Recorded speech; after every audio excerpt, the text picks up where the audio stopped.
Fast snacks, fast food, fast reviews. Snack Masters Inc., a podcast served to you in 30 minutes or less. Snack Masters Incorporated. Snack Masters.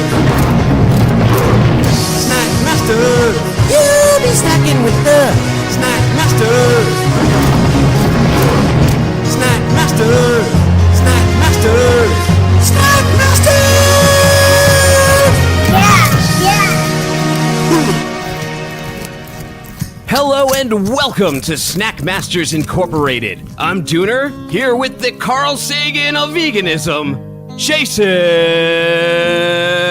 Myers.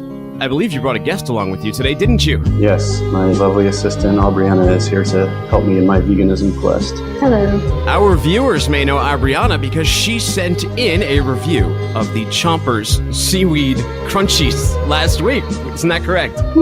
I did. They were strangely addictive. But they also had a side effect that you might not have had in the review. Okay, I was not planning on trying them. The whole seaweed thing did turn me off, but that's good. That's good of note because they only got a 6 too, which meant like you would finish the bag, maybe would get them again or eat them if they were lying around. But now, do you want to change that score? Is it like a 3 or a 2 now? Yeah, I would. The flavor was good, but no, I'd probably drop it to a 3. I won't get them again because I didn't feel so great. All right, for those of you wondering, MSG is on vacation, and he is actually pretty close to where you guys are. He's in Florida. You guys are on vacation too. You're from Pittsburgh, but right now you're in Florida as well. For the holidays, you staying there through Christmas? Yeah, we are. We're down here visiting my parents. They retired in Florida because, as Seinfeld pointed out, that's the law. Well, when I heard MSG was going on vacation, I have wanted to do a vegan episode for a while. And they don't have vegans in Idaho. So I had to wait until he was out of the picture to get you guys on here. And I thought, who better than you, who's been a vegan as long as I've known you. And I've known you for, 20 years now? Close to it. 19 years? I've known you for a long time. Were you a vegetarian first, or have you always been a vegan? No, I started out as a vegetarian a long time ago, back in like 91, and was vegetarian for several years and kind of transitioned to veganism from vegetarianism in like the late 90s. So I'm probably about 20 years into full veganism now. Wow. So I've never done the full veganism thing, and we're doing all vegan snacks today, although I realize I did screw up slightly because I have some green tea next to me, and I did put some honey in it for my throat. Although before we got on the air, Aubrianna had some sort of remedy she suggested I tried. Care to share that with the listeners, Aubrianna? Sure. If you have a sore throat, get a clove of garlic and cut it in half and put one half on each side of your mouth. Suck on it for a little bit. And the garlic oils are antibacterial, so it'll help clear up whatever nastiness you've got growing inside there. That's disgusting. I have not tried this method. This seems like a dirty trick that she's playing on us, but you try it at home. Let me know your results. Although, I do swallow crushed garlic once in a while just for like heart health and whatnot. Yeah. Supposedly it prevents mosquitoes from biting you too. Right, keeps the vampires away as well. Sure does, man. Hey, but one of the reasons I thought that you'd be a great guest on here, not just for veganism, but I know that when I was a vegetarian, I started working in outside sales. And working outside sales, traveling as a vegetarian was always a challenge because you're eating out of like Applebee's and chain restaurants and gas stations and 7-Eleven. You're a touring musician. Your band is Icarus Witch. I'm going to play a clip really quick. Icarus Witch, Last Call for Living, off the album Rise, available now on Cleopatra Records.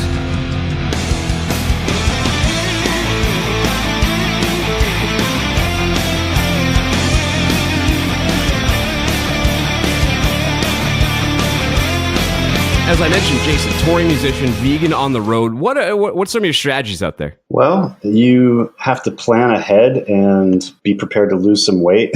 I think that's one of the things that I realized every time we would go out on the road for an extended period of time, that I was going to be facing challenges that the non-vegans in my group didn't. So you have to make some compromises. I don't compromise on the ingredients of what I eat, but I might compromise on how often I eat or what I eat. For example, things as simple as Cliff Bars that you might just have as part of your snack supplement in normal daily life could become gold on the road because they could get you from one truck stop to the next. There was a lot of truck stop snacking. A lot of times the the selection was very limited. It'd be something like picking up a bag of cashews and some orange juice or something like that. So you'd get a little bit of your vitamins, a little bit of your protein. So finding something like a grocery store is a godsend. So you can pack a lunch, so to speak. Pretty much, yeah. I mean, I'm not a big fan of Walmart, but if you're, again, in the Midwest, out, off the highway and you see a giant stock up store like that, it's pretty common to pull in and everybody can sort of get what they want.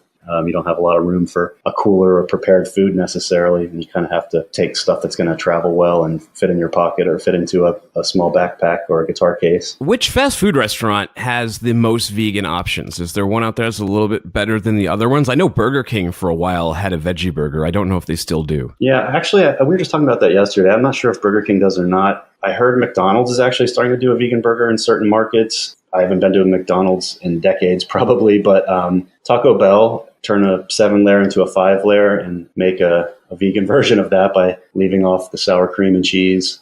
Mexican food usually works pretty good. Subway, the veggie sub is vegan in most cases, and almost every town's got a Subway, so that becomes a staple of the traveling diet as well, because you can also eat semi-healthy on a budget. So because you're used to eating this way, I had you curate the snacks for today's episode. Yep. And one thing I noticed, and you picked them all from Trader Joe's, and I'm looking at all the bags here and the boxes of things that we got, and none of these things actually say that they're vegan on them. Yeah, that's, it's always makes it really easy when you see that vegan certified logo on things, but like other ethical certification labels, not all brands use that because they have to pay for that. Well, the first ones we got here, these are pretty obvious. You would know if you're a vegetarian or a vegan. They're the Quinoa and Black Bean infused tortilla chips made with stone ground white corn, red quinoa, and black beans. See the tail of the tape on here. And what do you got?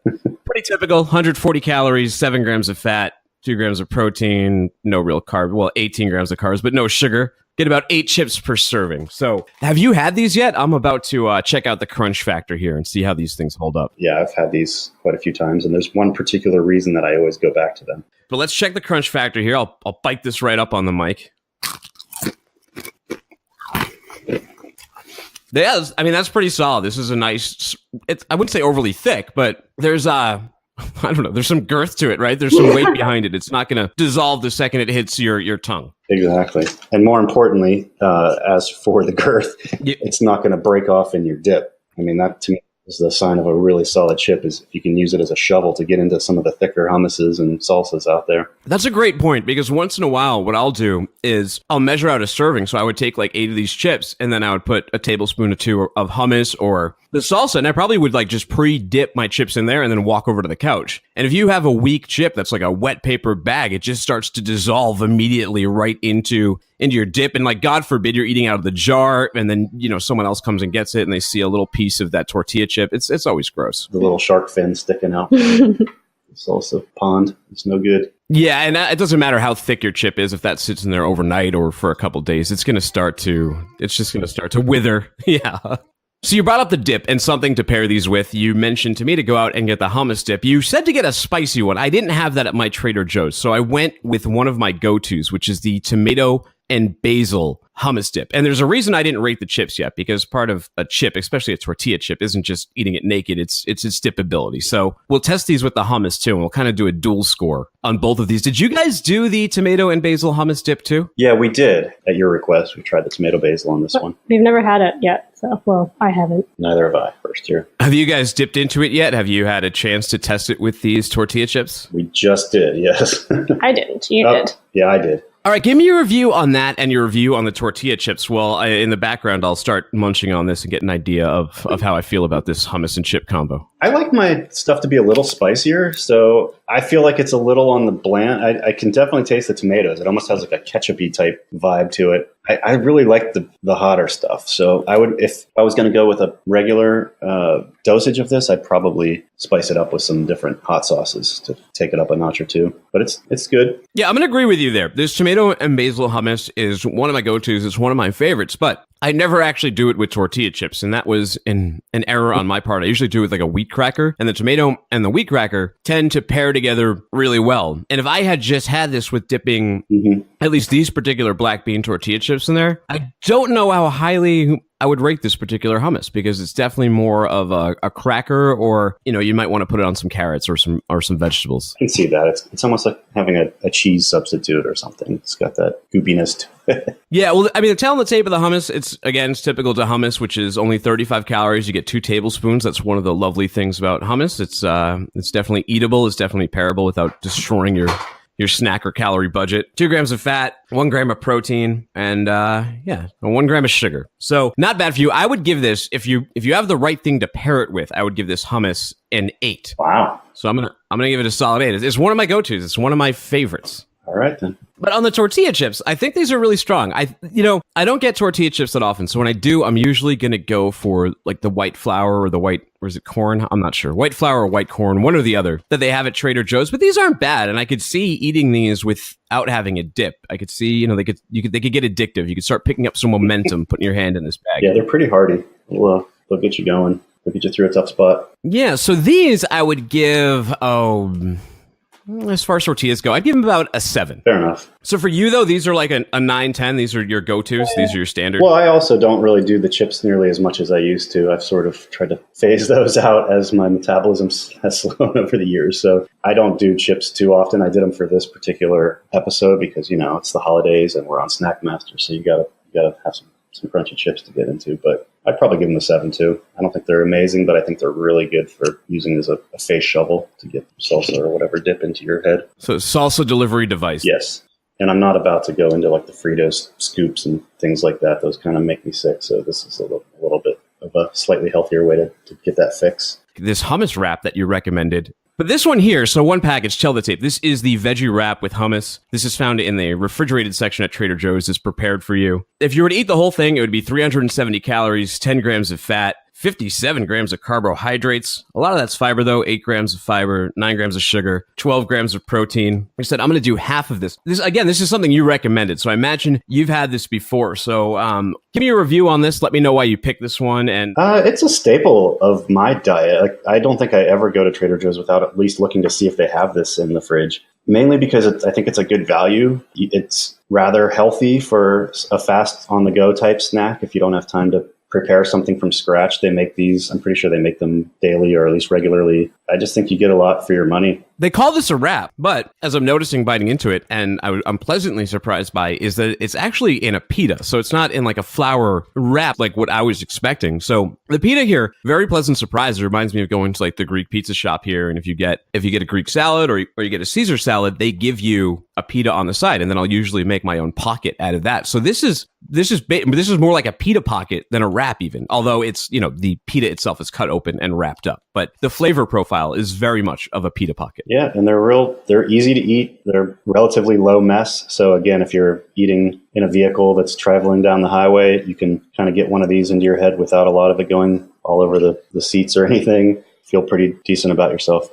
But one thing I will say is you do got to kick it up a notch with pepper sauce or anything like that. Since you need something to either dip into it or to pour on there, some kind of hot sauce to bring it to life a little bit. I'm with you. So do you have a score on that? What would you rate one of these? Oh gosh, I'd give these probably a 10 because they've, like I said, they've never let me down. I think they're good value. They're consistent. They're consistent. They're healthy. On the snack sandwich to go category, I would put these at the highest upper echelon of scores. No, I could do this. I'm not hating this vegan lifestyle just yet. And there's a couple of reasons for that. One thing I like on here is that there's 12 grams of protein. And on the vegan side, what do you do to get protein into your diet? I think that a lot is made out of the protein difficulty. I don't have really any problem with it. In fact, I took a picture of our cupboard and almost everything had protein in it. And from nuts to seeds, lots of different kinds of seeds that I'll put on things like cereal.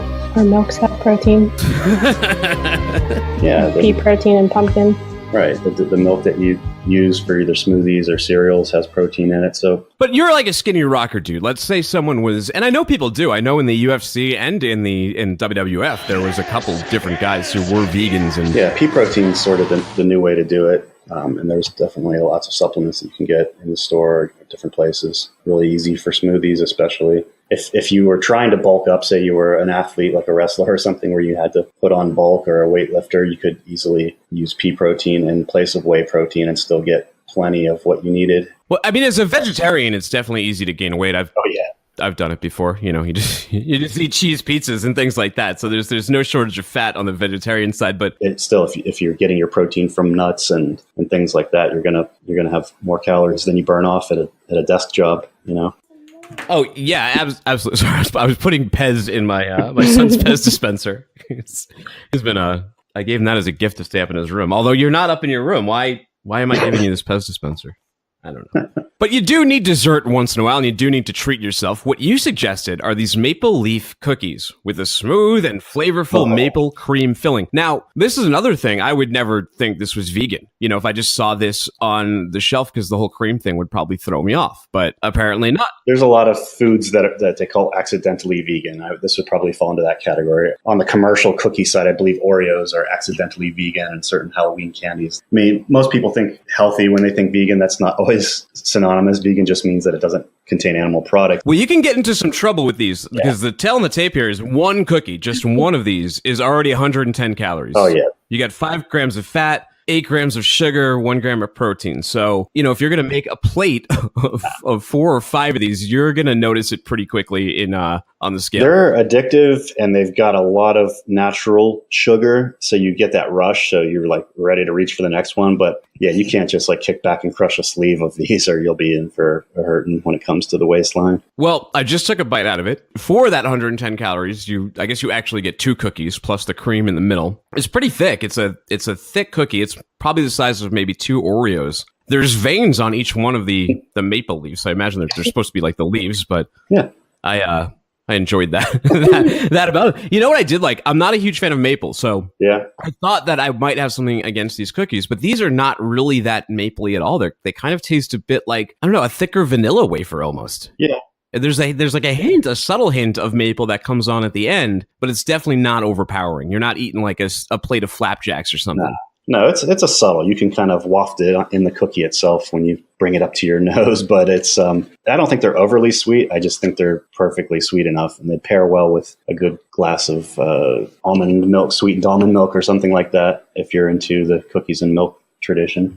Or coffee. They're really good in the morning with a cup of black coffee. Well, you bring up a good point, because I was going to say my one sort of detraction here, and the reason I'm going to give it the score I am, is that the cookie itself is a little bit on the dry side. So this is something that, I would want to dip in that almond milk or into a cup of milk or however you do your cookies. It does need a little liquid element. If you just went to the couch with 5 of these and no milk or water or anything, you might get a little parched. Yeah.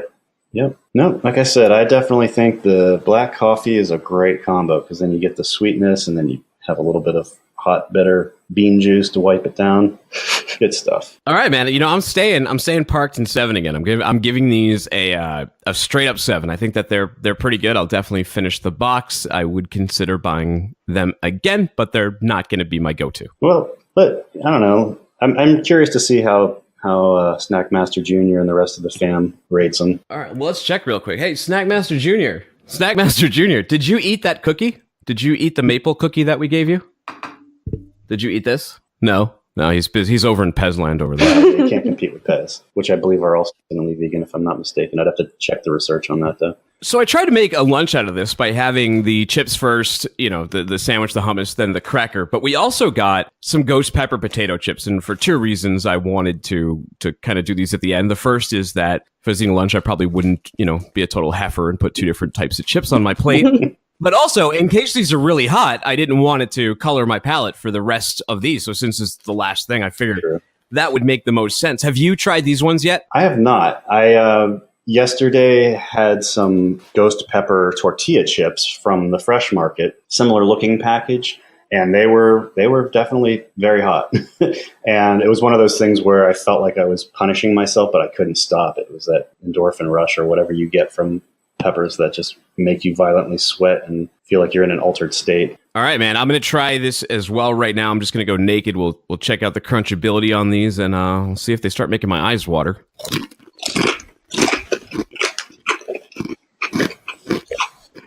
There.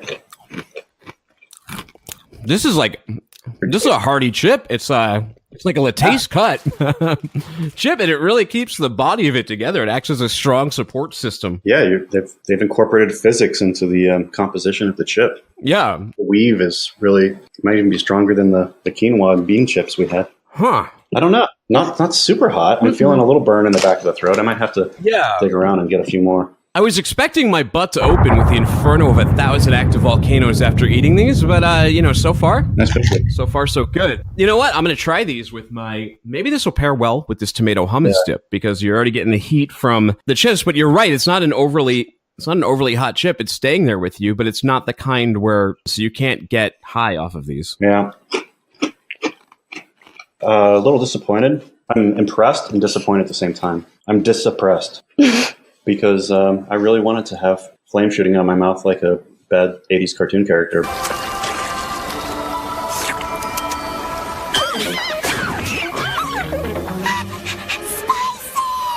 Instead, I'm just getting a very pleasant, sturdy chip to dip into my hummus. Like for sour candy, for example, I'll usually take off if it's sour candy, but it's not sour enough. That always kind of annoys me because it's not what it's supposed to be. Here we have the ghost pepper chips. We're both kind of expecting flames to shoot out of our mouths, so... I mean, it doesn't hit the expectation there, but at the same time, I think this is a good chip. I like the really strong crunch and element this has to it. I think there's enough heat that'll slow you down a little bit from plowing through these too quickly. And I thought that this paired really nicely with this tomato hummus dip. Better than the quinoa chips, I believe. The chickpeas and the coolness of the hummus dip kind of softens the blow. I'm seeing these ghost pepper chips as sort of a party trick in the waiting. Put them out without any sort of warning and just let your casual chip dipper make their own impression of them. Yeah, well, I mean, these ones you're not gonna haze anybody with them or put anybody in too bad of a place, especially if they're even somewhat introduced to heat in their life. Maybe if you've never had a spicy chip before, this might be a little tough to handle, or... It might slow people down a little bit. If you just didn't feel like buying tons of chips for your party, you could put a bowl of these out and maybe people would kind of back off after a few. And is this for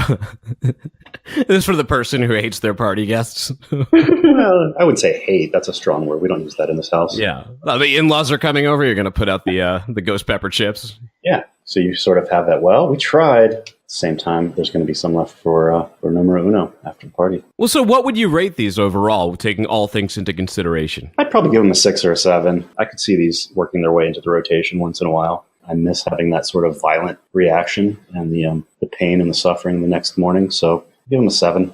Solid. I would put them at a 6 or...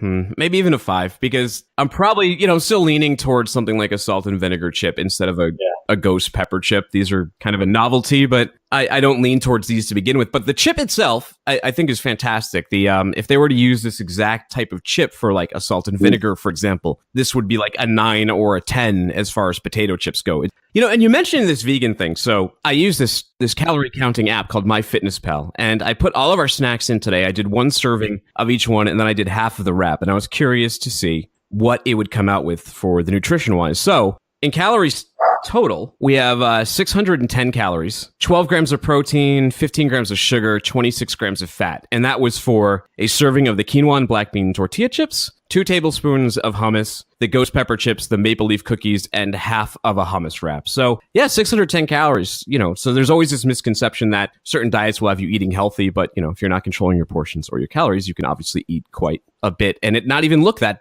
much. Oh yeah. Yeah. You can't fall into that trap. I mean, I'm guilty of crushing a tub of hummus in a couple settings because especially if you get a good shovel type chip like we got here, it's easy just to keep plowing it into your head hole. You got to just be careful. You got to show some restraint and get to the gym, just like any other diet. What are you guys going to be eating on Christmas? Do you do the tofurkey? We did tofurkey for Thanksgiving. I don't know. Since we're down here, I think we're going to go Italian this year. I believe that my mom is going to be making a lasagna for the non-vegans, and I think we're going to make some vegan pizza soup and maybe some different specialty Italian type dishes for Christmas Eve dinner. I can't stand the tofurkey. My wife has it on, she's a vegetarian, so she'll have it on Thanksgiving. But I don't like turkey either. I'm more of like a rotisserie chicken. So I was curious, do they have like a rotisserie tofurkey? Would that even work if you were just to kind of spin it over the flame and lightly baste it? If they don't already, they probably will. I know they just introduced a ham this season, which Aubrianna's mom is pretty excited about because she always felt bummed that we got gypped out of ham around the holidays. I was never a big ham guy, even in my childhood when I was eating meat, so I'm not quite as excited. But anytime they add something in that might lure somebody into testing out a non-meat meal on any given day, even if it's just like a meatless Monday type thing, I'm all for it. Haven't tried the ham yet. I'm so-so with the tofurkey. I usually just only have the roast about once a year around Thanksgiving. And other than that, just try to get creative with making stuff from scratch. That's where my partner here comes in. She's quite the cook. So I reap the benefits of her enjoying life in the kitchen. And I just sit back and taste test stuff and try not to get fat.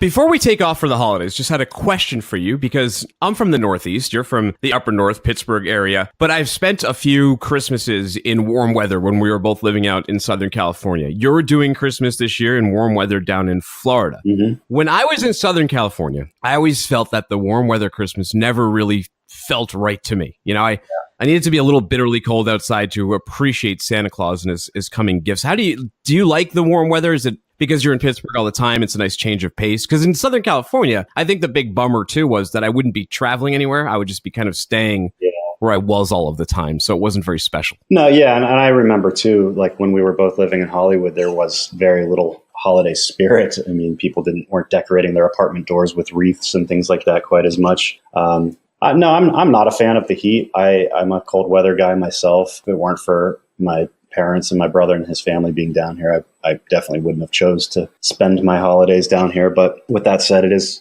sort of a different break. It's a nice break. I mean, we were in like the 20-degree weather last week with snow, and now it's in the 70s and 80s down here, wearing shorts, going to the beach. So it's fun. And I will say one thing, this neighborhood that they live in is probably more festive than our own neighborhood in Pittsburgh in terms of just people going all out on the lights and the decorations in the yard and things like that. I was pretty surprised. It's because it's warm and they can. Yeah. They have to come out in the cold and That's put lights true. on the roof. Yeah. Plus, there's probably lots of expats that come down here and that grew up in areas where it was a bigger deal and sort of taking those traditions with them. Snowbirds. Yeah. Absolutely. You've been listening to Snack Masters Incorporated. Our website is where you can find this episode and all of our old ones, snackmastersinc.com. That's INC, not INK. We're on Instagram, instagram.com/snackmastersinc. You can find all of our food photos on there, menu reviews, videos. We started a YouTube channel, Snack Masters Inc., at Snack Masters Inc. on Twitter. If you'd like to email us, snackmastersinc@gmail.com. Jason, before you go, do you have anything to plug? We played a clip of your album at the beginning. Your band is Icarus Witch. How can people find the music if they like what they heard? Just check out IcarusWitch.com. We're on Facebook, Twitter, Instagram, pretty much all the social media channels. In the studio right now, working on our 6th album, and we hope to release that in early 2018. So if you like that little clip, stop on over and check out IcarusWitch.com, and a few months from now, we'll have some new tunes out for you. All right, IcarusWitch.com. Thank you for snacking with today, Jason and Aubrianna. You guys have a very happy holidays and Merry Christmas. Yeah, happy winter solstice, brother. Let's let Snackmaster Jr. jingle all the way.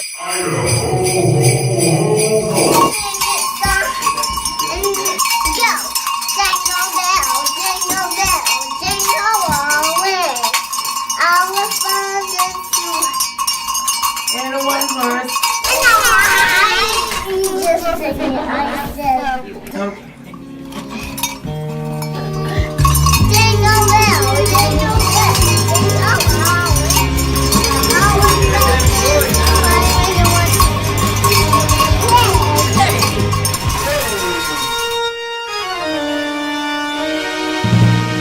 Snack Masters Incorporated. Snack Masters. Snack Masters. You'll be snacking with the Snack Masters. Snack Masters.